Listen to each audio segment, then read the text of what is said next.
Warning, the following episode of Boots on the Ground contains mature language. View at your own discretion. I'm recording now. It is October 5th, 2013, and this is Boots on the Ground episode... Don't remember what we're up to. 17? Dioso? I think it's 18. Is it 18? Or I'll I go think with so. 18.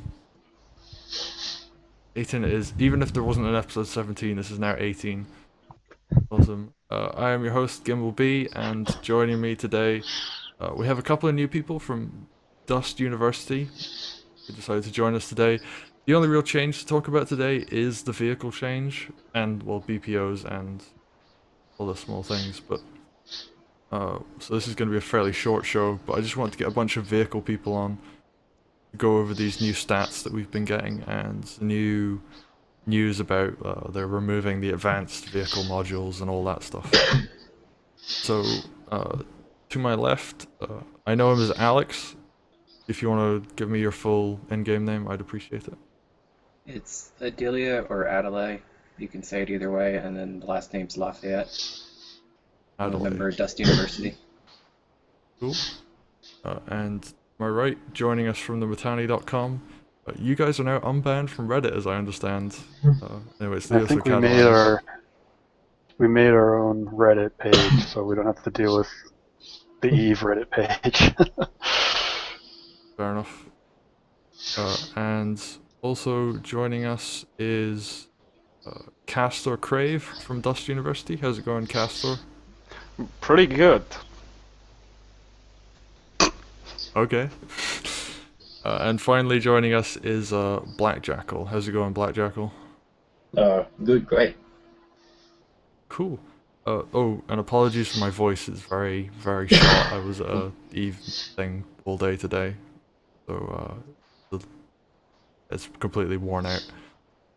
So we'll just be getting on to the first few topics then. The first one, I actually just want to give a shout out to Quick Gloves. He has been going through, I guess, hell, it would be the best way of describing it. His kid was born and he is in hospital right now, and there is a link below with the full story, as well as like a donation thing, because he's having to take time off work to be with his kid, and his wife is taking time off work to be with the kid, so... everybody can go and support him through that. He's been a great guest on this show in the past, and I hope he will be in the future. Yeah, like, any support you can give, even if it's just giving him your hopes or whatever. Yeah. We'll be moving on to the, I guess, first of two topics tonight, which is BPOs are getting removed. I was wondering what people's thoughts are on this. I guess I'll let Leoso go first. It makes sense they're removing them from a game design standpoint, just because, well, more of a business standpoint, because they can't be destroyed, and it just creates this, it plugs a sink that doesn't need to be plugged in terms of actual revenue for CCP and also like in-game economy once that actually becomes an issue. Personally, I don't see the reason to actually remove most of the BPOs militia level gear, which you want to progress beyond anyway. Yeah, there are the occasional standard levels like your pack ones, like and stuff like that, but generally most of them are militia level, so they take a lot more to fit, and you want to move on beyond them anyway. So really, if you're using solely BPO stuff, you know, the cost of militia gear is very minimal anyway. So it's really not as much of an sink that's being plugged. I'm just surprised that it seems CCP repeats many mistakes they made in EVE a long time ago. In EVE we had Tech 2 BPOs distributed, and now they are no longer seeded. They're incredibly valuable. So once trading opens up, it's going to be interesting to see how valuable these BPOs are going to be. I'm going to wonder if they're even going to make them tradable. Because Well, I'm actually thinking, you know, unless you can manufacture stuff from these BPOs, they're not really going to be that valuable in the end. They're only going to be served yourself. I wouldn't Serve be whichever character you want. surprised. I wouldn't be surprised if they remove them at some point and refund the RM and just give them a copy of the ISK BPOs for when they put manufacturing in, like 5 years from now. That's going to be interesting too, because right at the start of the beta on Tranquility, most of those BPOs were only 20 to 30 Aurum. Mm. Oh, I really wish I'd bought all of them then. Oh, I did. Oh, thanks for rubbing it in. I just spent, I bought, was it a veteran and a merc pack, because the merc pack's getting removed as well. And I bought one of each of those, and I spent all of the Aurum on, BPOs. Like, equipment's like 10,000, and I bought all of the suits and everything. You spent it on BPOs while the Omega boosters were out? Oh, who cares about Omega boosters? Those are expensive. No, I just, well, I guess it wasn't me, but I came to the conclusion on my own. Went to the forum, posted it there, got kind of negative feedback because the information was already public. But you can use one active Omega booster for more than a week if you put normal boosters in front of it. After you capped out, you can delay the activity phase of the 100% booster. Oh, I didn't know that. Yep. Yep. Wow, that's wow, I kind of wish I'd bought some of those boosters now. Honestly, it's the active Omega ones that are worth it more than I'm doing something right now. the passive ones. Absolutely. With one active, if you have the money for the other boosters as well, in order to delay the queue. But one active Omega boosters lasts you for 7 weeks if you cap out within 1 day. There are people who are able to do that, and well, that's double SP for 7 weeks. Yeah, I think that's everybody's set up as far as audio goes now. Sorry to anybody who's got some of that. Yeah, I mean, wow. I didn't know like about that trick now. I wonder how many people are actually going to be doing that. Seems It's not so much a trick. Oh, that's something very reminiscent of EVE, that players exploit the shit out of this game. oh, certainly true. I mean, oh man, I kinda wish I'd kept a lid on some exploits then. Because I totally know things that could even make more use of that, but I won't go into those. Maybe it was CCP's intention, because in order to delay the queue, you have to buy more boosters, you know? Yeah. This is why I bought like 270 days worth of passive boosters with the Elite Pack RM. I like no stress. Active is too stressful. Oh, it feels good to have a passive booster again. But yeah, I mean, like, as far as BPOs go, like, there are a few really good ones, like the Militia Drop-Up Link and the Militia Repair Tool. Like, I don't really use them to give spawn points and like care that much about repairing a guy's health. It's more about like getting lots of war points for Triage and Guardian more than anything. That's an incredibly cheap way of doing that. I like run around in a free drop suit and I get like 2k war points a match.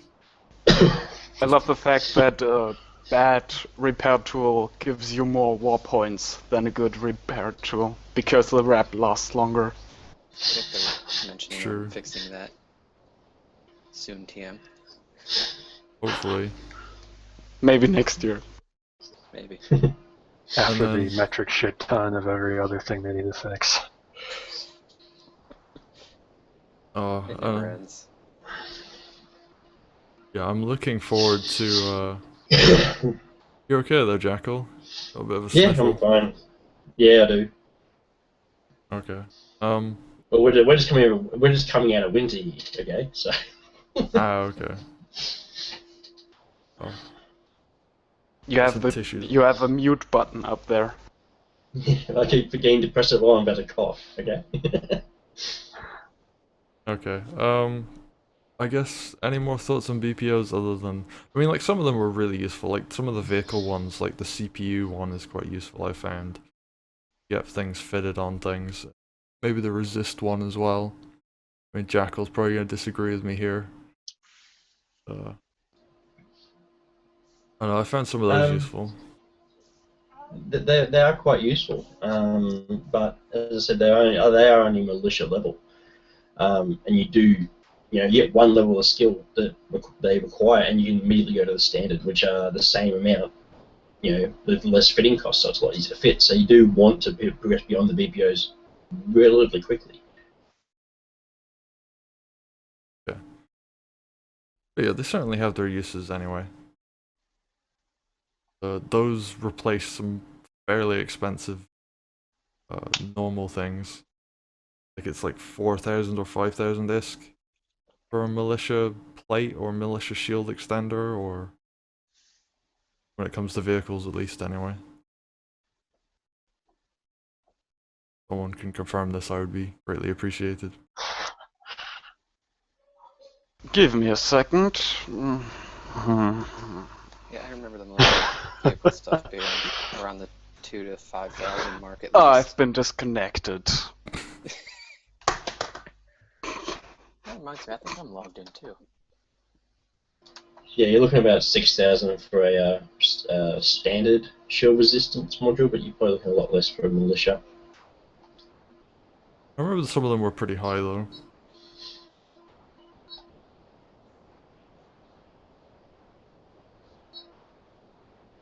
Yeah, while we wait on Jackal, are there any other BPOs, like, that if someone came into the game now, you would say, like, you should get this BPO? As you said, the equipment BPOs are really useful for getting war points without investing any ISK in the battle, so I would agree those are definitely the most useful. Okay, a militia heavy shield extender is 22,000 ISK. How? Is that the one which you can get a BPO of? Or is it just the medium? There is a BPO of the heavy, and there's a BPO of the smaller one, I think, of the repair. Of the repair one. Okay. So some of those are actually incredibly valuable. I like my Toxin submachine gun though. The most useful BPO by far is one you can't buy on the market though, which I find personally is the LAV BPO you get either with the veteran or the elite pack. Those Love that. those are valuable. Those are very valuable because they are standard level, not militia level. I just call them in blank.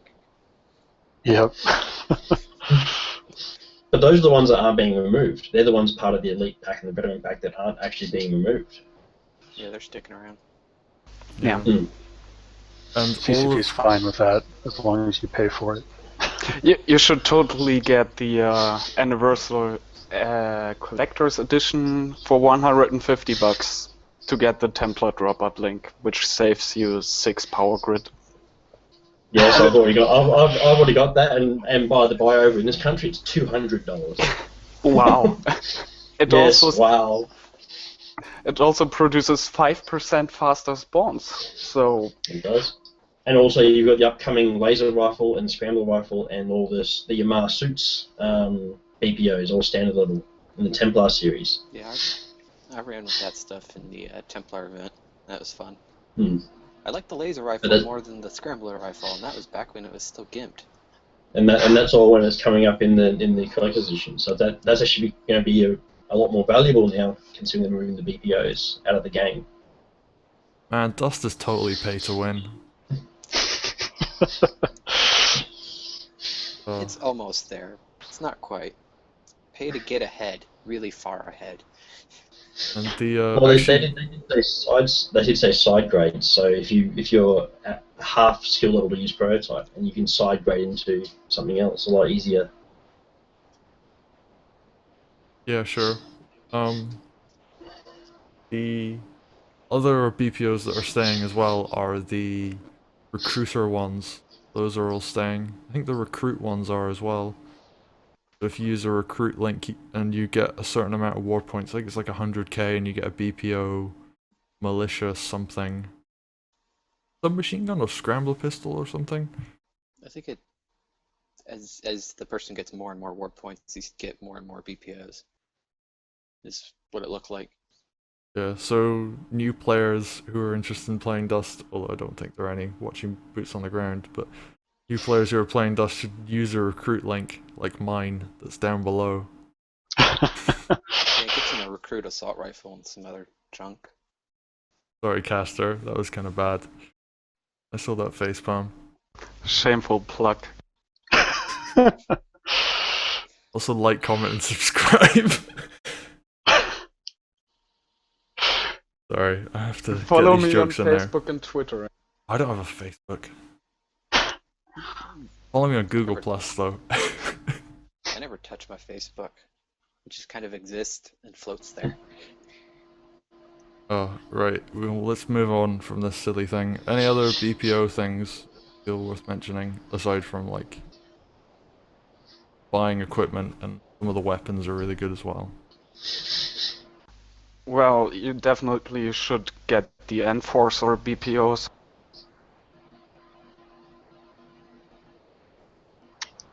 Moving on, let's get to like the meat of the show. So there's only one other topic to talk about this week. This is going to be a much shorter show unless this bit goes on for like an hour. And that's vehicles are getting changed. So they announced that, well, vehicle changes are getting delayed. So not only were they not in 1.5, they're also not in 1.6 either. So they're getting pushed back to 1.7, which will be, I want to say when hell freezes over, but And even then, in 1.7, they're still provisional, according to CCP, because so they still may not be in 1.7. I think it depends I'm on just player glad they- feedback. I'm just glad they told us this far in advance, Yeah, that's a change. because normally we wouldn't get squat until like a week before. Apparently If that was that. the CPM saying that. They let the CPM know that they were going to delay it. They were asking for advice on like whether they should tell everybody now. The CPM just said yes, you should tell everybody right now. See, the CPM is pushing for a very vocal interaction between player base and the devs, because in the past, CCP hasn't been very vocal. I don't know, Kane for one, and Hans have been telling them to pass on more information. Don't use the NDA stuff to ambush the players. That's true. And I think despite it being bad news, everybody was much happier that they were told early. Is that just me, or does everybody else agree with that? Yeah, I agree. No, even though it's bad news, it's good to be passed on. Okay. Yeah, and I think everybody can agree that it's better to delay these changes instead of half-assing them. Oh, I completely agree. I completely agree with that. Because the entire vehicle system is just it's a big question mark. We've never been able to get to a place where vehicles feel like they should be. They're either too strong or too weak, or That's it true. would just lead to problems later on when they start adding more additional content. Weren't tanks... Yeah, so Sorry, weren't tanks 10,000 health and shield and armor at one point? Yeah, they No. were unbeatable at one point. they were unbeatable, but they weren't that high. They weren't that so ungodly high. They were large and practically unbeatable, but they weren't so powerful that you couldn't take one down. It just took a lot of teamwork. It took virtually an entire squad plus another half to take it down full AV. Yeah, I remember rolling tanks and beta. That was fun. I actually enjoyed rolling tanks in the back in replication build during the closed beta with that the canyon passageway into skirmish 1.0. You know, that was an awesome time to be a tanker. The tanks weren't too powerful, but you had a lot of cover to use, so it made them feel a lot more powerful. Yeah, also back then, not many people were skilled into AV. No, that was the other advantage.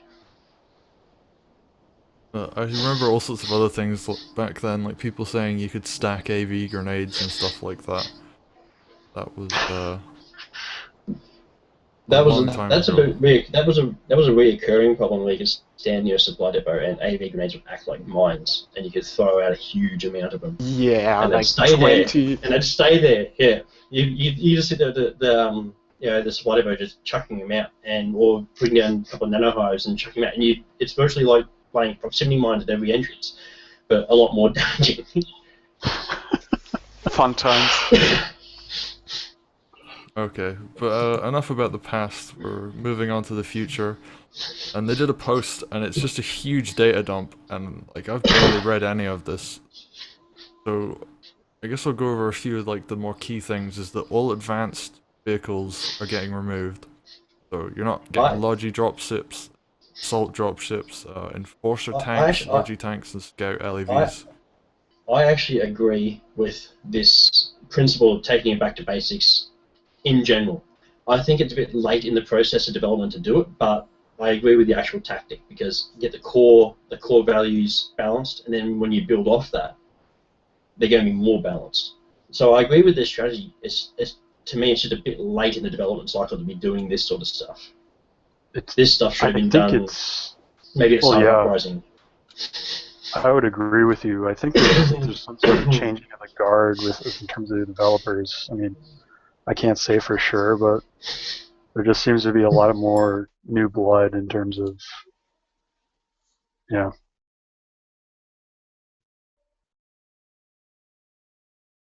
Sorry about that, Jackal. No, that's fine. I understand. I really should just keep my mouse up on the mute button. Okay. I mean, what are your thoughts? I'll go Caster. You agree with going back to basics? I have overlooked this whole data dump, and it's really a massive amount of data. It seems like what they're aiming for is to make the abilities of the tank or vehicle in general more dependent on the fitting, even more than it's right now. I think it's a good step to take out the advanced versions of vehicles to rework them further.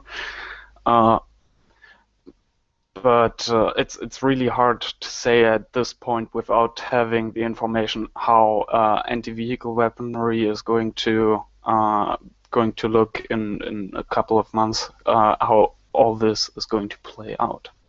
I mean, there are two parts here, and we only got one part so far, and that one part is up for feedback. And even that one part isn't completely what we need as well. They're talking about making the HAVs, being especially, but generally armor tanks, to be more of the standard and deliver style of combat. So the tank will sit there, be slow as hell, but yeah, dish out, take a lot of damage. That's the whole idea behind the armor tanking mentality. Then they're talking about shield tanks being a hit and fade or hit and run sort of mentality. I've actually put a post up saying how bad that idea is for tanks because tanks are not fast enough nor maneuverable enough to perform a hit and fade. And hit and fade is behind doing a minimal amount of damage with less risk. So you blast by. You don't actually destroy anything, but you take the tank out of the equation for a little bit. That's the idea behind a hit and fade. But without the ability to do something like non-systemic or non-lethal systemic damage, where you can take out their track or take out their turret turning for a temporary amount of time, hit and fade is ineffective. So what they're doing is they're lowering the HP on the shield tanks, and making it so if you do build a buffer up, you get a slower regen. Okay, so what they're doing is, in essence, is making it so you're supposed to use cover, similar to how shield tanks work with infantry. How popping out of cover is the way to do it. While you're under fire, you're not getting any regen. Pop behind cover, and wait for your regen to kick in. You'll regen back up, pop back out of cover. Whereas armor are designed more around standing and delivering. So they're applying the same mentality they are to the infantry to all the vehicles. Lower HP cap, slower regen. They're pretty much taking position. They're also taking the Eve sort of mentality between shield and armor, which you make a really good point that, at least as far as HAVs are concerned, the shield thing just doesn't work because you can't really get behind cover, at least with the current map designs. And like you said, the whole just hit and run tactics don't really work on. And in addition to that, what they're giving tanks as well is obviously for a hit and run you do a high alpha damage shot, which is the missile turret, which is supposedly by the statistics in the book the highest alpha shot. 4 missiles at 500 and something damage each at prototype level. You're doing more damage than a railgun, but you're doing it at moderate range. But you're doing less DPS than a blaster, which is a very close range margin. Even in the stats we've posted up, the range margin is only about 60, 70 meters, maybe 100 at most. So what you'll be hitting is blasters will automatically out DPS missiles, and then add to the fact that blasters can still hit out to the missile's range. Where I see shield being viable is probably when you have multiple tanks on the field, because otherwise you can't keep the constant DPS going and being able to. That's exactly the point. Yeah. So virtually, you're going to have to beat down an armor tank in vehicle versus vehicle combat. You're going to need 2 shield tanks, and you're going to need to do passes. Like the first one passes through, takes out some of its damage, and then the second one comes through and takes out the rest of the damage. Or I guess both of them just come through at the same time and both leave. Or you can do that, but either way, then especially in some like PC matches, trying to overlap fire with another tank without hitting them, with friendly fire, is quite a difficult proposition. Especially as I said, these maps are either very open on the outside of the facilities, where the armor tank can just run at you, or they're very enclosed where the blasters, which favours blasters anyway, where there's no cover, and if you get into range of line of sight with the enemy tank, they're likely got blaster range on you. I've actually performed a lot of matches. I run a shield tank and generally prefer missiles, even though the fact that both shield tanks and missiles are gimped. And I find that no matter what I do, it's no matter how I do it, unless I've got AV support, I cannot take on an armor tank, even with hit and fade. You cannot destroy it in a hit and fade. You can make them turn around and chase you for a little bit, but then they generally end up destroying you, because at the moment also, with the speed discrepancies, even with an armor plate on, the armor tank is actually faster in a straight line than the shield tank. Yeah, that probably needs to change. Like, shield tanks need to be almost as fast, maybe not as fast, but almost as fast as an LAV. Well, they do. They need to be as fast and as maneuverable. At the moment, shield tanks have a slight maneuverability advantage. If you stop and turn both an armor and a shield tank, the armor tank will turn slower. So the idea being that shield tanks can duck in and out of cover a lot easier. But as we said, there's not much cover on these maps, for one.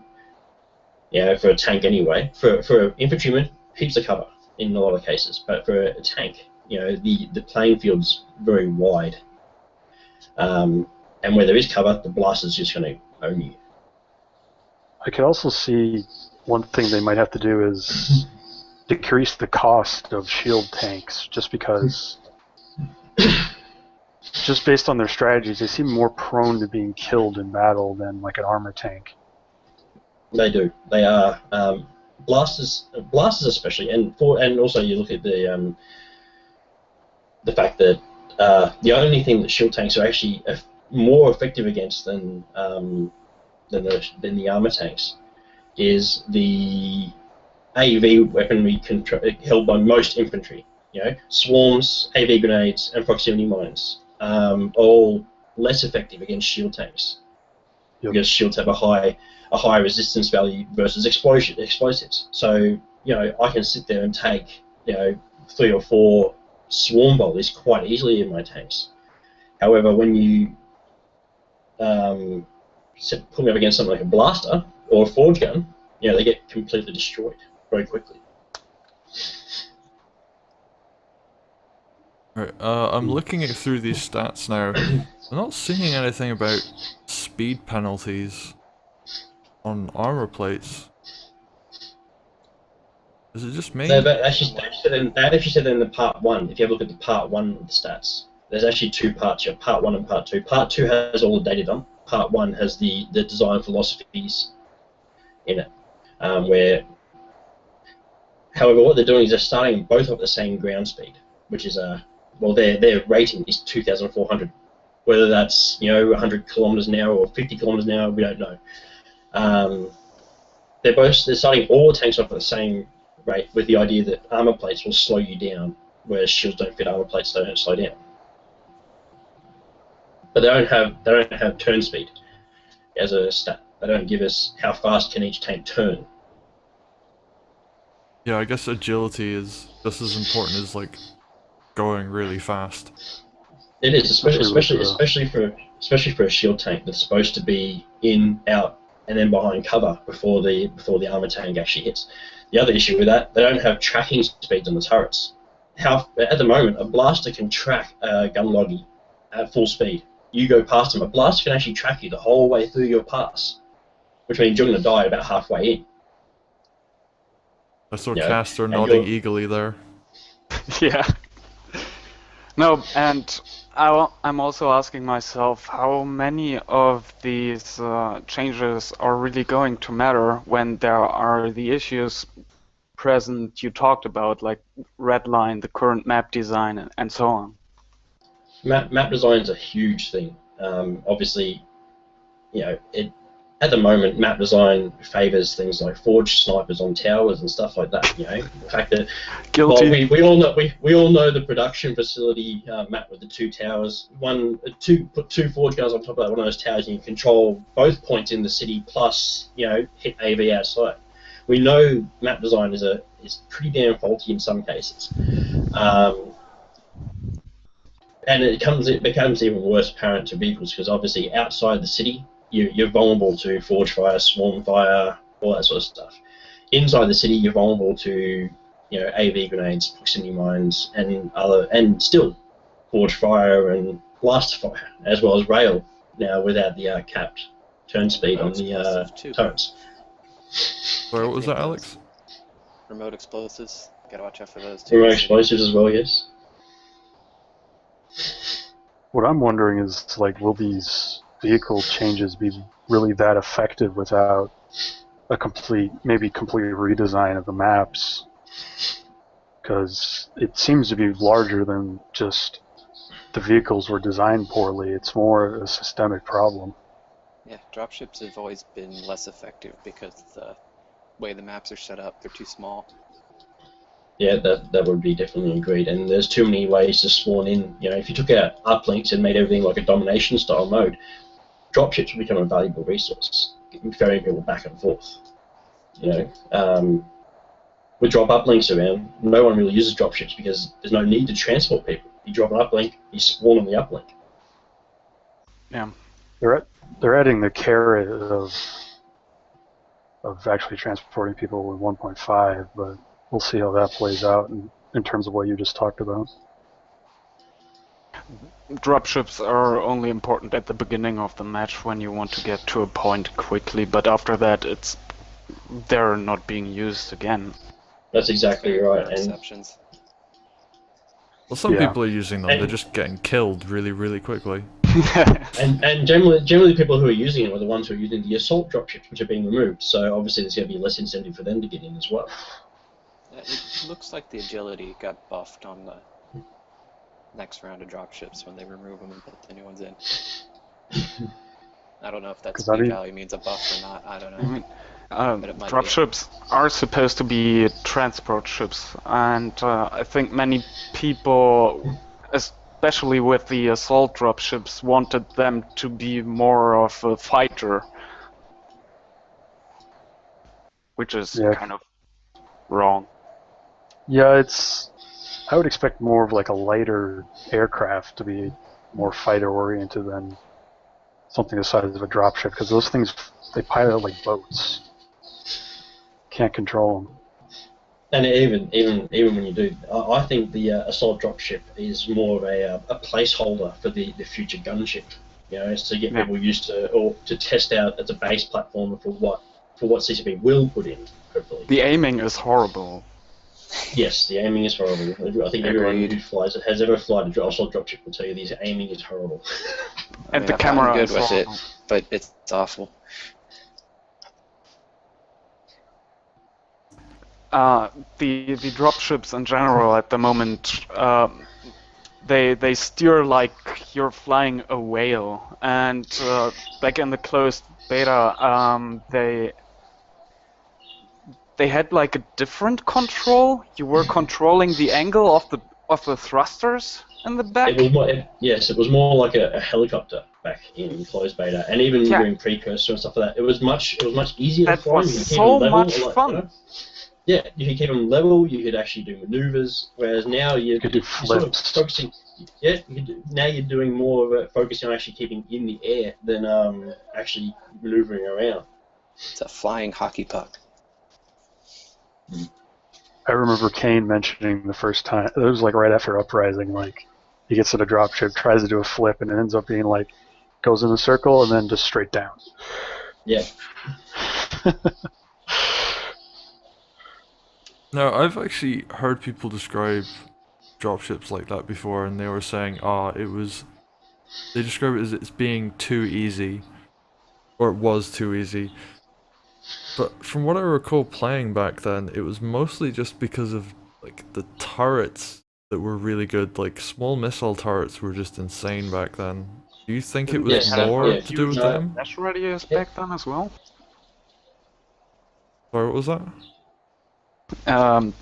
Didn't they have a way larger splash radius on the missiles? Yeah, they back had a then? huge splash radius. Yeah. That was the thing. They're large, and they actually shot straight.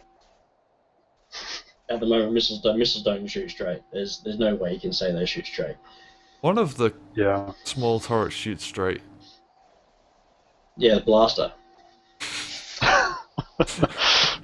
No, I'm fairly it sure drops one of it. the missile turrets shoots straight. One of the small ones. The, Yeah, it's like really the hard to range- use. the accelerated missile launcher is supposedly supposed to be able to shoot straight. However, if you're on a dropship and they have to do something, it will immediately pull the inherent movement of the vehicle will actually pull their aim off. Do you know what the effective range of the small blaster turret is? At the Short. moment, it's only like 30, 40 meters, I think, or something like that. Less than an assault rifle. That makes sense. Really? That was sarcasm, by Oh, the way. okay. Sorry, that kind of just went right over here. Wow, I guess... I mean, would you think that dropships going back to their old, easier to fly routes would be better? Yes, because it was a fun gameplay element. It was a very fun gameplay element, and it was a lot easier to actually land trips, whereas at the moment, trying to land is a big pain in the ass. With how Yeah, little right. you do a dropship. Yeah, pretty much. You end Right. up either getting shot before you get anyone dropped off, or you have to take it so slow landing that by the time you actually get them dropped off, you've lost the initiative. The collision damage is so freaking high right now. It is, and you have to actually wait for the doors to open before you can actually land. Otherwise, you'll actually blow up on contact on the ground. That explains why my dropship acts so weird when I'm hovering close to the ground. And it takes about 1 second of actual proximity to a surface you can actually land on for it to actually open the doors. So if you come down, It starts at a auto speed- landing. I'm like, stop that! I'm trying to shoot people here. That's exactly what happens. For comparison, back then, when I was flying a dropship, the Ride of the Valkyrie was playing in my head, and now it's more like, oh shit, oh shit, oh shit, oh shit, oh shit. I think one of my courtmates actually mentioned it as trying to fly, trying to fly a brick, while being knocked around by pretty much everything that can hurt you or not hurt you. How many times we've been hit by friendly forge fire and slammed into a building because they can't see you're friendly. They see this dropship in the air, And they even zooming in, or even zooming in with their railgun tail, they can't actually see whether you're friendly or not because of the rendering issues. And they'll shoot, and it doesn't do any damage, but it'll knock you off your course, smack you into a tower, and you blow up. I won't even mention friendly RDVs. And friendly RDVs, yes, we've got that issue, especially when they come down so quickly now. It's like they just simply appear in front of you. You're flying around, and they just appear. It's like, I would not complain if a fix for that was no clip. What infuriates me is they improved it, but it still happens. Is the classic situation where a random blueberry comes to your dropship, hops in, and gets to a turret and starts firing randomly. And when he hits your dropship, you're like, ooh, shit.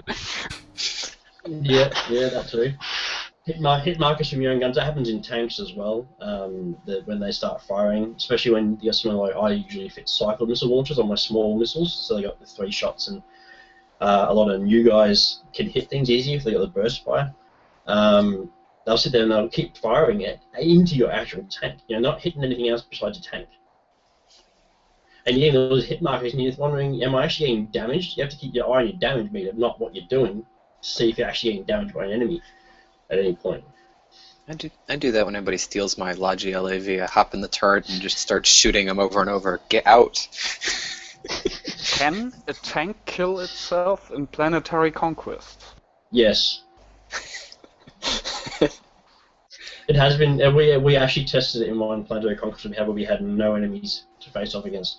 I sacrificed a tank, and we had two. I had one guy sitting in the top turret just shooting down at the tank, and yes, it does actually blow the tank up.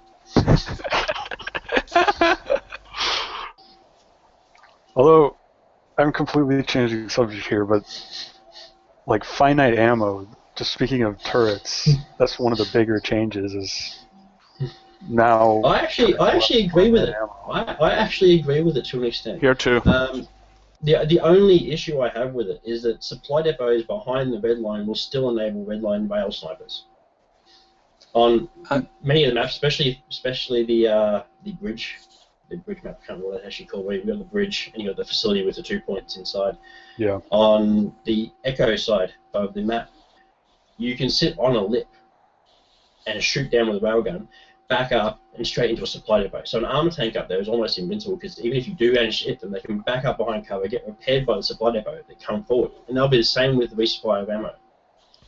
I would be surprised though if the developers didn't do anything about this whole red line sniping thing. No, I don't think they will either. But unfortunately, that unbalances the whole risk versus reward thing that they're actually trying to push with this game. Yeah. Yeah. If you risk nothing and gain a lot, you've got that major issue there. I love those posts on Twitter where people are like, I got 30-0 with my tail. I'm like, okay. It's pushed way back. Like, beyond the horizon back. Yeah. Two things. First off, a supply depot. Is a supply depot the only thing where you can restock your ammunition? Because these things don't have a lot of HP. As far as I'm aware, according to most of the notes, they're the only things that can. But what you'll do, even if they can't, what you'll do is you'll find people switching out as they do it. So what they'll do is they'll expend all the ammo in their rail tank, pull it behind cover, jump out, call in the new rail tank before they recall the other one. Because if you recall first, you have to wait out a timer for your recall to go through. If you call in the vehicle then recall, there's no timer. Exploiting players, I love you. Awesome. It is an exploit. I've even used it myself a couple of times when my shield tank's just taken a beating. I've beaten whatever I've tried to beat, got behind cover. I've just gone, bugger it, I'm not going to wait for my shield to come back up. I'll jump out, call in my next tank, and then I'll recall this one I've got here. And it works. And you've got a completely new tank in less than 10 seconds. It's like, or you can still do it, the supply depot trick, like using that instead of waiting for repairs, or in the case of HMGs, waiting to reload. It's faster to just switch to another HMD suit. It is. But with infantry, it's a lot easier. You can't just call down a new suit in the middle of a battlefield. Whereas, hey, with vehicles, you can. You can literally call down a new suit. I wish RDV So- pilot or RDVs were piloted by people instead of drones. That would be a fun side job. For the first week, maybe. I don't know if the piloting would be that much worse or better. So you say even this finite ammo idea that the CB's got, even though I support it, isn't going to work when you've got the recall option on the field, because you're not going to force them to go back to a supply depot. You're going to force them to call in another vehicle. That's all you're going to do, and they can do that anywhere. I hope Maybe they if put we in make a vehicle version of a nano hive in that you can put on another vehicle. So Maybe you if can it's transport like, ammo to them. no, that's a good option. Also, maybe if Well, like the amount of ammo used carries over to the new vehicle that you spawn in. yeah, but then you'll end up having people who are complaining about not having ammo when they call in a new vehicle or something like that. Then you'll have a guy in the red line with 4 tanks, and he'll just be switching between all of them. Yeah. Till all of the ammo Until runs Blue out. Bear steals them. I'm pretty much undecided if recalling a vehicle is a good thing at all. I actually support the recall of a vehicle. You know, it is an asset that you should be able to get out of the hot zone. However, the fact that you can call in and then recall, you know, and get your new tank immediately is an exploit. What they should do is make it so an RDV actually has to come in and pick up your vehicle. Okay, Yeah. so and we've got that rule at the moment where 2 RDVs can't come down in the same area at the same time. You know, if you want to spawn even though you've got 2 RDVs per team, if you're on the ground and you spawn in a HAV and someone else tries to spawn an LAV after you spawn your HAV, the HAV will come down first and then the LAV will come down after that one's gone. Whereas if you had one spawn at the MCC and on the ground, you have both come down at the same time.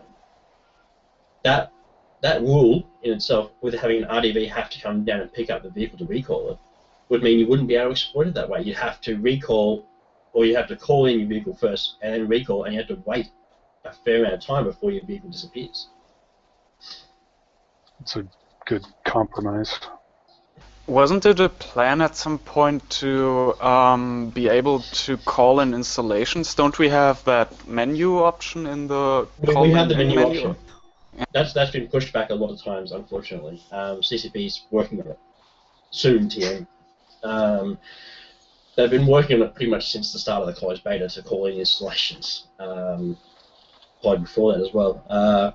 Not sure. I think they're working on a system to make it so it's linked to a command point or something like that. So it's similar to like your Eve side planetary interaction.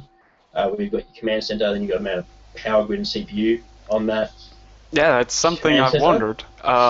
would At be the cool. loading screen, you have sometimes a loading screen that shows you info for all the minimap icons, and there's so many stuff there I've never seen before. Like command point, what defense node, what?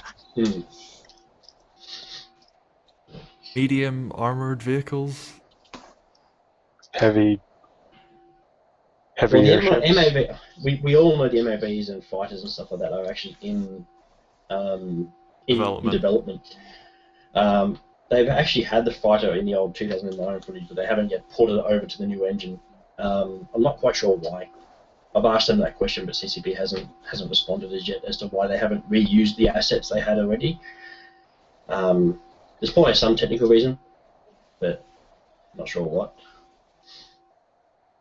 But they have had things like the gunships and the plane, the aircraft, the fighters. The MAVs, they've actually drawn concept art. As far as I'm aware, that's all they've done. They may have designed a 3D asset already, but as far as I'm aware, they've only got the concept art done, released.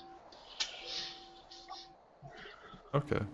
For the other RDVs? No, for the MAVs, Oh, okay. medium assault vehicles. So they're APC style vehicles, as far as I'm aware. Dropships Because on the ground. I saw like Galenti RDVs in one of those pretty old trailers too. Yeah, they were Galente There's RDVs, some but they, con- Well, the price tag on that thing in that video was awful.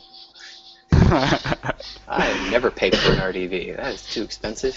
You don't need to pay for RDVs.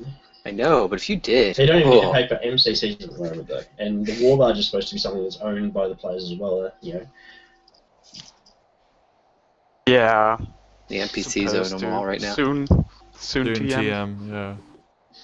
But aside from all that, the actual changes they're making to the vehicle hulls in general, what they're doing is they're designing around philosophies of hit and fade and standard deliver. So what they're doing is they're giving the armor vehicles actually more HP than they have at the moment as a base hull. So your Madruga is actually going from, I think it's about 3,000 something to 4,000, whereas the shield tank is going from 3,000 something shield to 2,650 shield. And the only difference between the militia and the standard versions now is one extra slot and some more fitting capacity. They've actually reduced the amount of slots that we've got on these tanks now. For a shield tank, you're going to have 3 highs and 2 lows, whereas at the moment you've got 5 highs and 2 lows for a standard. And then armor's going to be the opposite, obviously 3 lows for armor and 2 highs for your miscellaneous stuff. I have to say though that additional CPU and power grid plus an extra slot can make a huge difference. It does make a huge difference. They're actually boosting the power grid available to both tanks. They're reducing the actual fitting module slots, but they're actually boosting the power grid and the CPU that they've actually got to work with.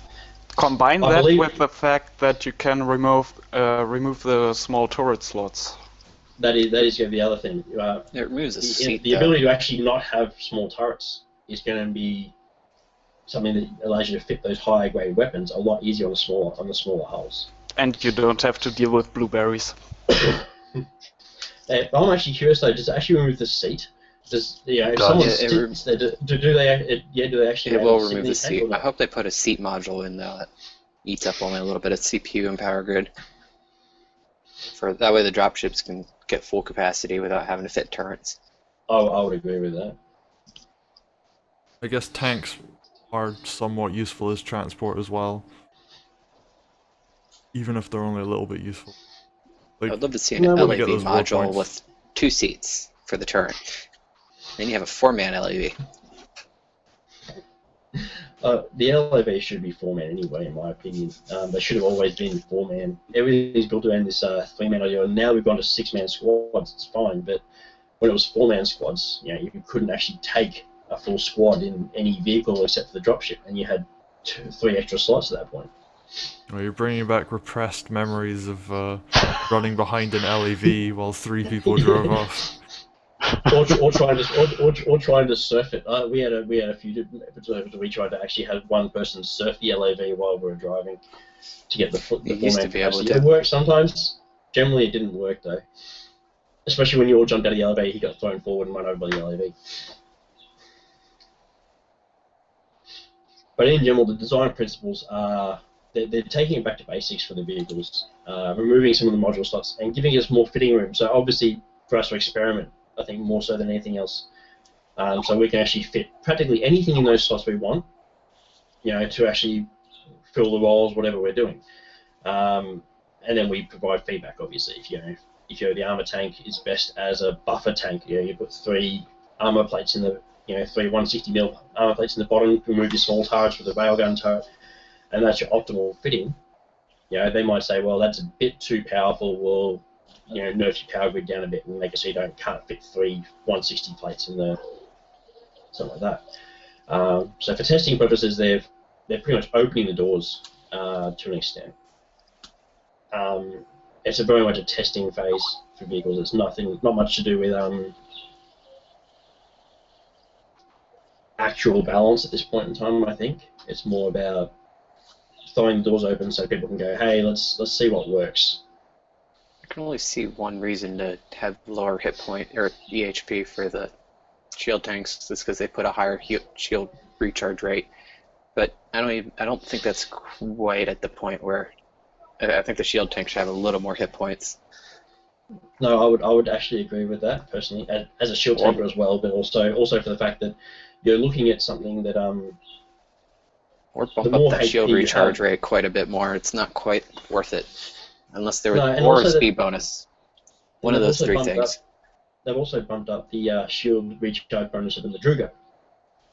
Yeah, I saw that. Something that There's not enough of a doesn't make difference to sense. you make them unique. No, it doesn't. You can almost effectively shield tank a Madruga as well as you could shield tank a Militia Seeker at the moment. Yeah. Because the principles will be the same, and you only have half the shield recharge is the only difference. So you'll probably find many rail sniping Madrugas that have got a shield tank on. Well, no, the damage mods are high slots now, so they'll probably stick with armor still. Yeah, plastic with armor if they're going to the high slots, yeah. And that's going to screw over shield tanks even further. The only one advantage we did have sometimes was you're able to fit a rail sniper tank and keep a tank. I mean, do you think you'll have an armor tanked shield tanks now with those 3 highs for damage mods? Those rail You may, sniping? you probably will when it comes to rail sniping. I know I'll probably be doing that sort of thing. Or if you go the pure DPS route, put heat sinks into lower ones. They still have heat sinks in the lows? That's good. Heat sinks in the lows, damage rods in the highs, and you probably find the shield tank will become what you would consider to be a rail sniper for the foreseeable future. I couldn't imagine actually taking it into battle against an armor tank. Yeah, the CCP was complaining that tank battles are a slugfest, and in my opinion, they should be a slugfest. Yeah. Shield tank, armor tank, doesn't matter what. It should be one. If it's tank versus tank, you hit each other. I'm sad they don't have remote repairers. They also need a logistical vehicle that's designed to heal vehicles. And then you start getting some interesting vehicle battles. That was something I was talking to Hans about, and he was saying for the longest time he's been trying to push repair turrets, the thing, so that you could have those small turret slots repair vehicles. Repair turrets would be something I would so love, especially on like a Logi Lab or even a LAV. The guns are practically useless, so put on a repair. I don't think any kind of turret would work on an LAV because you die. Yeah, there's that too. The fact that you're not actually protected when you're on the gun slot the LAV. Yeah, it's like the most vulnerable position you can be in Dust. I don't know. I think the dropships, people getting shot at gunner ships and dropships by forge guns is pretty damn vulnerable. One forge gun hit takes out your whole side of your dropship, and 3 guys die. I think the most vulnerable thing in Dust right now is a scout suit in an open field. Right now, as a forge gunner, I have to say that assault and logistic dropships are kind of hard to kill. I have to say, I have to add that I use PS3 though. This guy. Yeah, like, would you really like to see repaired, like, even like with this, like, would you like to see it as like a basic function of vehicles that you could fit repair on the small turrets? The only issue I see coming from that is the fact that it will become a very standard thing in any sort of cohesive unit that you wouldn't fit small turrets, you would only fit small repair guns or whatever you call them. That would be kind of the basis for all the fittings, because even tanks would then fit the 2 turrets being, or the one on top at the very least being a repair turret. It would become a standard. It wouldn't be as an option. It would be, that's what you do. Is that a bad thing though? Well, it is to an extent. You want to be able to give options to people. You want to be able to say, hey, if you put a gun on, it's just as good as fitting a repair tool or repair gun. At the moment, you have a look at the tanking balance. You play a shield tank, you're going to get blown up. So why play a shield tank? A squeeze of slots, not just in vehicles, but even in drop suits. Until, like, the drop suits open up a bit when they hit proto level, but even then, they're still, you have to have so much, or else you're just going to get obliterated. It's not like Eve where you have options with your different fittings. You can fit 3 different ways valid. Yeah, there's no point having a customizable system if there's only one way to customize that actually works. That's the way I look at it. If you can fit a shield tank to take on an armor tank, fair enough. You can fit an armor tank to take on a shield tank, or vice versa, or take on infantry, anything like that. The idea is that in a fitting game like this, that's got the fitting system this game sort of has, you would have to allow them to actually fit for specific purposes, not force them into one fit. Okay. I mean, I'm just sort of thinking about other options they could go with as far as like giving shields more alternatives, and like, what would you think about something like an ancillary shield booster? How would you Using fuel it? it would work in the There same way you that got no ammo cargo would. holds. You got no. So you'd have to go to supply depot to get your ancillary shield charges. So it would actually have to be hit and run, like you'd be forced out of fights as soon as you ran out. That's pretty much the way it would be. The only way I can see a hit and fade style being applicable for shields would be to buff the speed and the maneuverability of shield tanks to the point where they're almost LAV standard, so you can actually take tight turns almost at top speed. Yep. Because otherwise, armor tank 1v1 versus a shield tank will always win because they're designed to stand and deliver. You know, they're designed to sit there or move slowly and actually deal out a heap of damage and take a lot of damage. They need to take off the treads and make it a hover tank. That'll hit it fade because then you can strafe. That would actually be not too bad for shield tank. I'd love that. But that's virtually, if they want to go with a hit and fade mentality, they're going to have to boost the speed of the shield tank and the maneuverability and agility of the shield tank. That's how they have to make it. Otherwise, they're going to have to make it so we can buffer up as much as the armor tank without any sort of penalty to the regen or anything like that. That's pretty much the way it's going to have to be. It's either you equal them in toe-to-toe combat, or you give them a clear advantage in hit and fade. So not only that, the ability to hit and fade to do non-fatal systemic damage to actually disable or otherwise weaken the enemy tank. So if you hit them at a certain point, a vulnerable point, it'll disable their turret for 10 seconds or something like that. Or you hit them on track, you know, they're down, they can't move as effectively. That sort of thing. You have to be able to do damage, but not destroy them to do a successful hit and fade. Did you play World of Tanks? Yes, I did play World of Tanks, and yes, I did actually quote that as an example in the forum post I made, where a light tank could take on a heavy tank. You know, the light tank's fast, hasn't got much armor, but you can take on a heavy tank. Why? Because you can actually shoot at their treads, do minimal damage, and make their turret track slower by hitting their turret gyros, stuff like that, or take out their ammo packs and they blow up. You know. What would you think I'm just suggesting about because there's that weak spot. Tanks take more damage when you hit them in the rear, right? Supposedly. Yes. What would you think about them making that more of a like sort of extending that so that like that was how you would have to play, like you'd have to try and flank and get that flank on, but if you did, then you do a lot more damage. No, I could agree with that, but they'd have to make the vulnerable points. That's what I'm talking about. You've got to be able to do enough damage that actually causes them to actually pull out or do something for hit and fade. Hit and fade is not about destroying your target. It's never tactic in guerrilla warfare. You don't necessarily destroy your entire opposing army. You take out little bits of it, and that's what they're designing. They're designing shield tanks around hit and fade.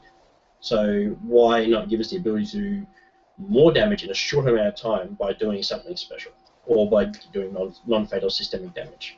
You need web of fires and electronic countermeasures from Eve. We do need that. We do need that sort of stuff. But as I was saying, Without that kind of stuff, if you have the ability to even their track and stop them, immobilize them. Yeah. Tracking you've disruptors. done damage. You've done damage, but you haven't, you've risked your tank. You've got your reward. You've actually taken down. Otherwise, there's going to be no reward for risking your shield tank. Blast past them, do a little bit of damage to their armor, get out of there, and they're going to just activate their repo and just keep going. You got no reward for actually doing a hit and fade in the current metagame.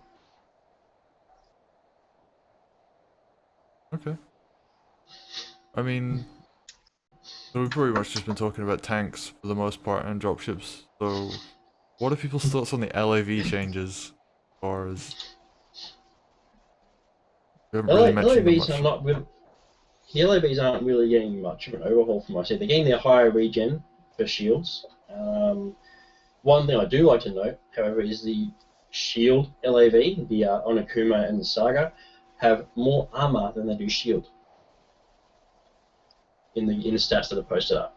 You know, for a shield tank, generally you would be looking for, and they have about 1,000 HP. They have exactly 1,000 HP less than the armor tanks, than the armor tanking LAVs. Wasn't the Mathana Gante? Oh, yeah. Mathana's armor, yeah. Okay, I'm looking at things backwards. That's all. I've got it sorted. Although, why do they have less power? Oh, see, no, that's what I'm looking at backwards. Is the power grid and CPU? That's what's got me confused. All right, I got it sorted. But again, they're boosting up the power grid and CPU a little bit, making it so we can fit more. Yeah. But they're also reducing the amount of slots we have. I mean, do you think this is going to be what they'll do? Is they'll go militia standard? I guess it's all vehicles, militia standard, and then put advanced vehicles in after this.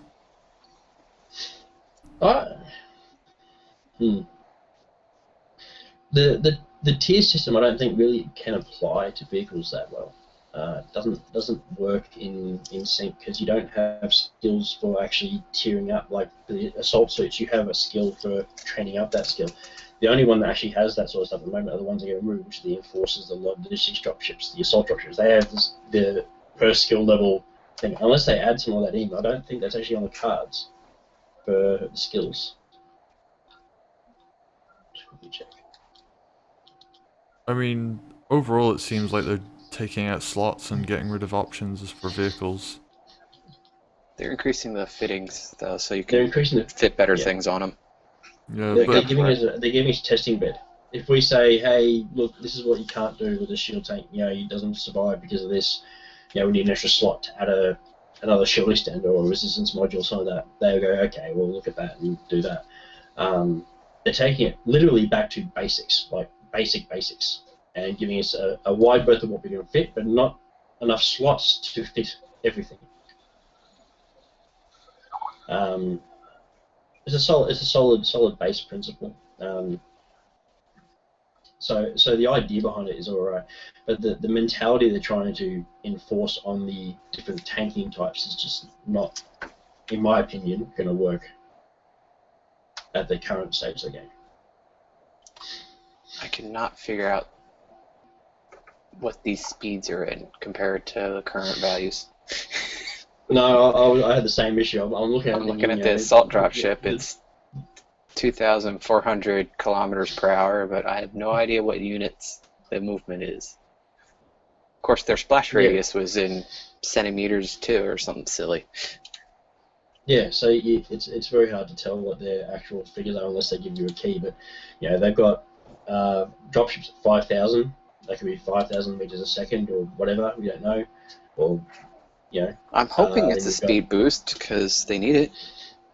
No, dropships do need it. They do need it. But then you got the LAV at 4,000. If that does equate to what we've got at the moment, you're looking at probably a rough speed boost for dropships. Dropship could already go a little faster than an LAV, not by much, but. But as I said, you don't have things like the agility stats.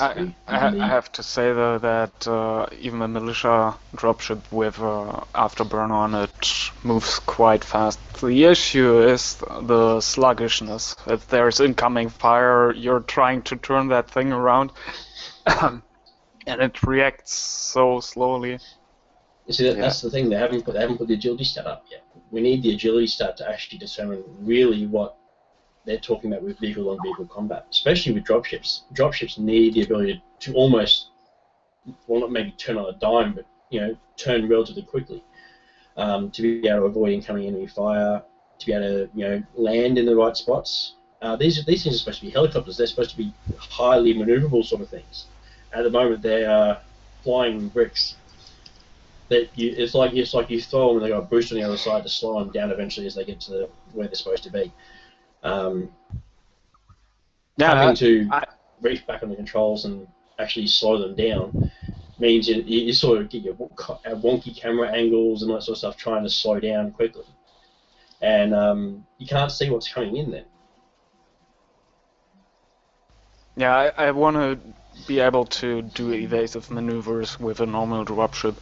I mean, the difference to an assault dropship with an afterburner and the agility, these torque modules that make you like turn faster and stuff, it's really crass. The torque actually gives you more thrust on a dropship, I thought. That or just yeah, accelerates you or that. faster. But if I turn on the afterburner after I received a forge gun hit, it just pushes me so hard up in the air. Yeah, but it like, doesn't get really you fast. left, right, turning. It only goes up. That's true. Yeah, with it's only It's a weird thrust, which is directional down. You know, all the dropship's thrust is directional down. So if anything you do to increase thrust, you're just going to increase your downward force. Like trying to fire a rocket up into the sky without the ability to control it. Okay, Yeah, well, and that's why I really like the old mechanic, and maybe they will bring it back one day. Yeah, my experiences with Chromosome, they were pretty good back then. Although the armor tanks ones were a bit lacking compared to the shield ones back then. wasn't that the But idea? they could tank the armor could tank a lot more. You know, the shield one's always supposed to be more maneuverable, more agile. That maneuverability was so much more that you could throw the torque modules on the bottom and dodge everything. And still tank quite a bit. But right now you can't dodge crap with any of them. Dodge plasma cannons. Lol cannons. Yeah, anybody that kills me with a plasma cannon in a vehicle, I give them props. Oh, And the one funny thing last is thing. that was supposed to be the anti-shield AV weapon, but that didn't really work. Oh, I didn't. Okay, one last thing before we wrap this up, because it's going a little while now, is the vehicle skill changes. So the skills have changed quite substantially, especially vehicle command. That's the one that's changed the most. They've moved it so that all vehicles only require vehicle command, opposed to, like, it was a tree before, so you would need LAVs to be able to fly. Or not, oh, dropships were different, and LAVs were the prerequisite to tanks, the other LAVs. This is reminiscent of what it used to be. This is reminiscent of what it used to be before, I think Chromosome they added in the tier system, the thing with the level system. This is what it used to be back in the old closed beta, where you had it all come off the same tier. They've also removed the piloting skill, I think, as well, and stuff like that. They've removed pretty much all the skills except for the actual command skills. It used to be that, you know, there used to be things like, to be a dropship pilot, you had to level into piloting, which gave you nothing. It just gave you access to the dropship skill and all that sort of stuff. But this is actually a much better way. That way you could actually specifically target what you want to skill into, comparatively speaking. It's going to eat up a lot of SP, though. It will, especially if you want to be a HAV driver with vehicle command at 5. At the moment, you can go vehicle command 1, LAV 3, and it's going to cost you less SP than vehicle command 5. These skills to unlock things drive me insane. They need a bonus with them. Yeah. They do. Definitely. Everything needs a reason access. to exist.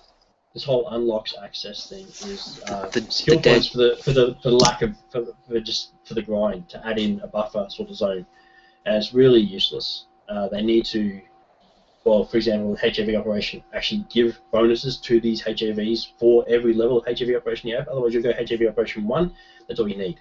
An easy one would be just like 1% or 2% more armor, hit points, or something.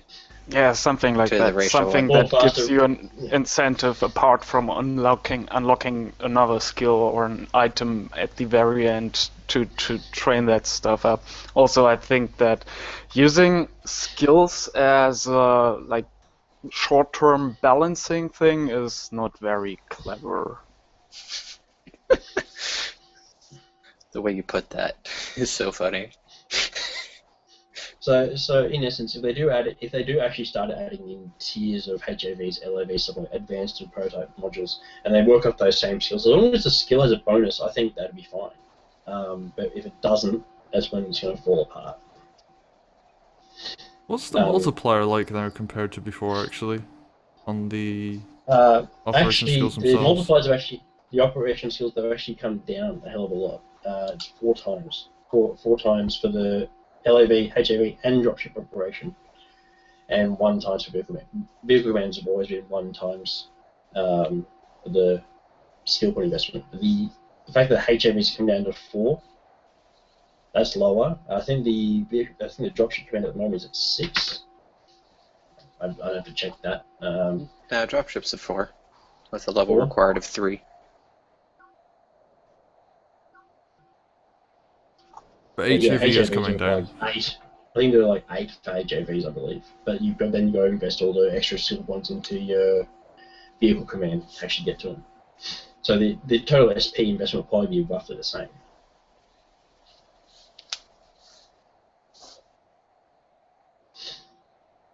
I honestly don't know about all the other skills in this.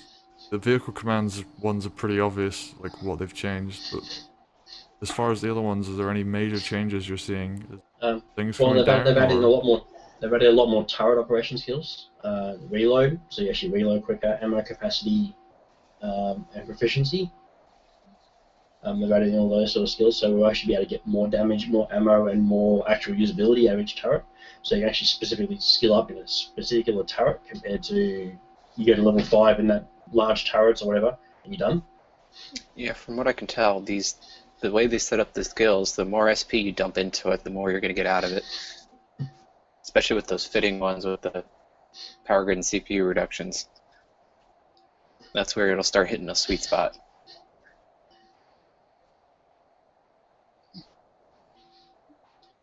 And vehicle upgrades? Any major changes you're seeing there?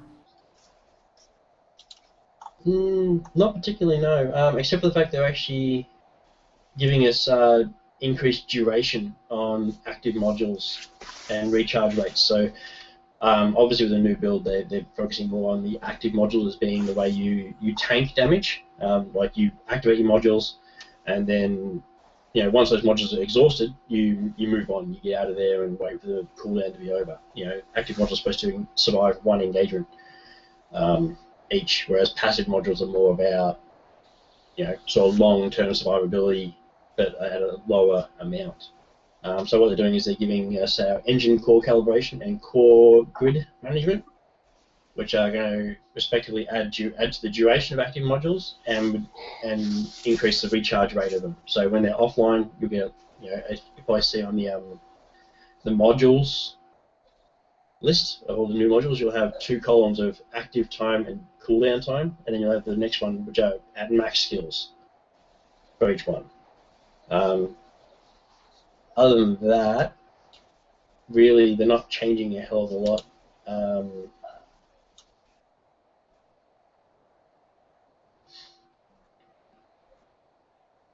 I mean, are the Much more multipliers getting extended. lower? Because 2 times for a lot of those skills, that looks a lot lower than it does now.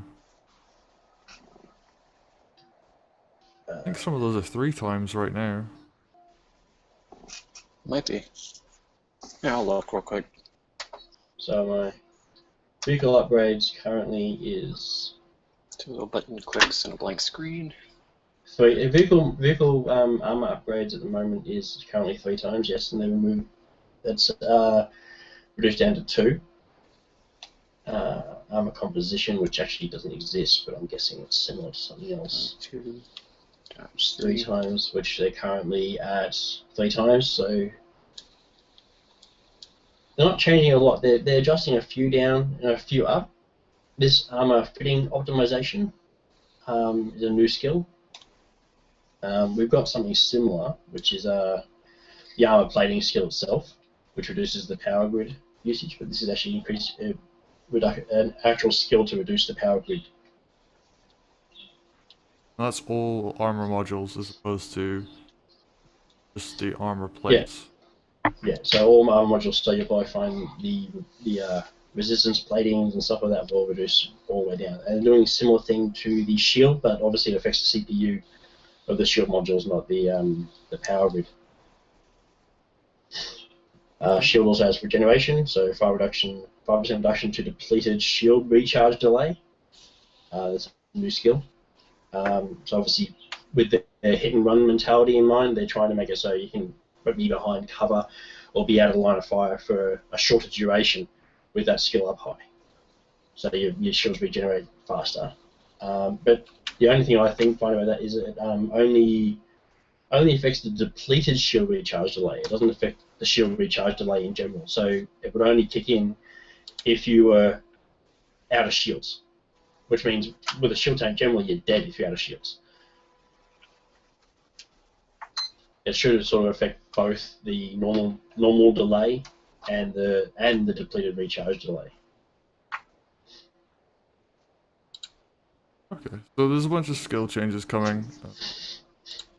They look pretty cool. Like, we're not getting this for a little while though, so probably will be seeing some changes to this, I imagine. Or at least things like they'll be adding something like maybe a sweet spot that you can hit on tanks, so shield tanks can flank armor tanks or something, get more damage. Other stuff like that, but yeah. Yeah, given that these vehicle changes are like 2 months out, I would be surprised if we're not going to see a lot of changes to what was already published now. Yeah. Okay. I'd actually prefer, rather than the sweet spot idea, is the actual ability to target subsystems on tanks, target the tracks, target the turret controls, stuff like that. Actually eliminate their ability to fight for a temporary amount of time. Don't make it permanent, so it actually repairs after time or whatever, just automatically without a repair module. But make it so you can actually take them out of the fight without destroying them as a shield tank. I want a stasis webifier on my LAV. Same here. Actually, no, I'd be that dick with the dropship with the Webby. Oh yeah. Drop it in on top of you saying, nope, you're going nowhere. As the shield tanks run in from behind and start pounding them. Maybe have tracking disruptors or something as well. Well, tracking disruptors have to be, at the current metagame, would have to be used by shield tanks to actually survive in a hit and fade pass, to stop the blast turrets from tracking them all the way through. Or in conjunction with a support vehicle like an LAV or dropship. Well, yeah, that. But generally, you find a lot of tankers are going solo these days. I like to have a crew. Although, I like to have a crew, but forcing let's say shield tanks become like completely unusable solo. Like even if there is options that you can have them work, but you have to be forced into a group to have them work, then that's not exactly a bad thing. yeah, but you don't have the balance where armor tanks then can go solo and own us. I guess. And in vehicle versus vehicle combat, especially, hit and fades should be smaller, faster, more maneuverable vehicles. Really, the LAV should be considered a hit and fade tactic car. Make the target a bit more powerful, able to actually penetrate something, do something to damage to a tank. Run past, hit them, get out. Tanks, I don't think I've ever heard of a hit and fade tank in real life. It always spin, stand, and deliver. Just it's always been standard. It's always been stand and deliver. You have two heavily armored things shooting at each other, or they might be moving, but they're still shooting each other and having a slugfest. If you can shoot them, they can shoot you. So. Okay, well we'll see how it works out, and hope everybody listening who is into vehicles and knows a lot more about me. I'm actually going to be skilling into vehicles over the next couple of months, so that I can actually learn what the hell these changes are doing. Also, I just like LEVs and stuff like that. I feel like Logi LEVs especially are incredibly, not underused, but used wrongly. Like, we just use them as murder taxis when they're actually really good support vehicles. The best way to use it is either as a scanner or you use that rep tool on it, slap it on two heavies, and watch them go to town. Oh, the best thing to do with that or two assaults is to turn the reps on two heavies, get out as in a Logi suit, and rep them yourself with an armor repair tool. That too. Or shoot people. Yeah, Either or. That works too. But yeah, anyway, we've been going for about an hour and a half, so I think we're just going to wrap things up. If everybody wants to do final thoughts and shoutouts, I'll start with Let's go, Leo. So you haven't talked in a while. I don't know. I got distracted. I'm bored.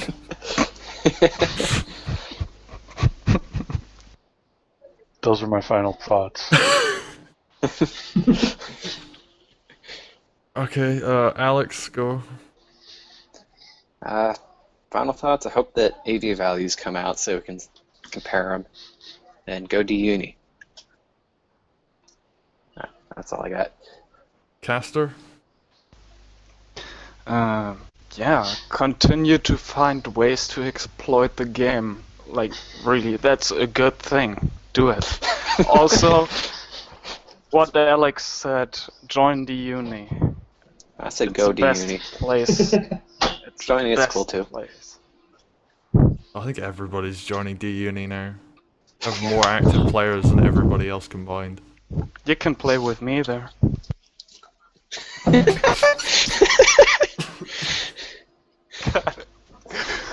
And on that note, Black Jackal, final thoughts and shoutouts. I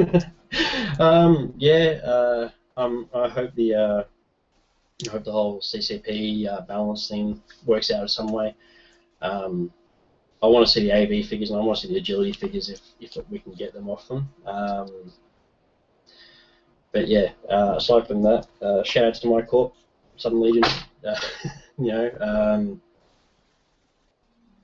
That's about it, really. Can't think of anything else. I mean, I just wanted to say what I said at the beginning with the quick loves thing. Like, send me your love, send me your thoughts. Hopefully, a little Western pulls through. We're rooting for that. Yep. Gonna leave it on that, and you can find details on that in the description. Cool. We'll be back next week. Patch will be next week, so we'll have lots of patch stuff to talk about.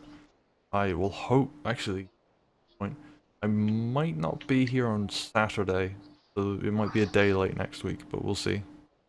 Thanks for watching or listening. See you next week. Cheers.